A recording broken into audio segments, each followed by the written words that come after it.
કાઢવાની કીધી છે. જય ભીમ, જય વાલ્મીકી, જય સર્જન. મારું નામ પારસ પેઢી, રાજકોટ કંપનીનો પ્રમુખ. મિત્રો, અત્યારે હું આઈટીઆઈમાં અહીંયા આવ્યો છું અને આઈટીઆઈમાં લગભગ અમારા અનુસૂચિત સમાજના લગભગ આપણા 12 બહેનો કામ કરે છે. આ લોકોને તમે જો હાથમાં રોકડમાં પગાર છે. જો રોકડમાં પગાર, હાથ બેન પગાર ઊંચો કરો તો આ રોકડમાં પગાર આપે છે. આ પગાર રોકડમાં આપ્યો છે. જો સરકારી સ્પષ્ટ ગાઈડલાઈન છે કે ખાતામાં પગાર નાખવાનો, છતાં રોકડમાં પગાર કરે છે.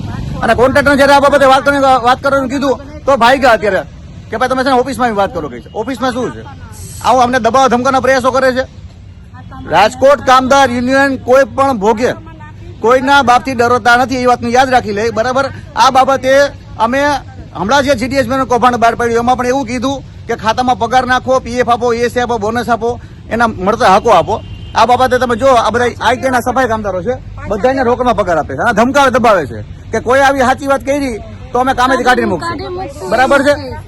આ બાબતને રાજકોટ કામદારોને ક્યારે દબાવ ધમકાવ નથી અને ક્યારે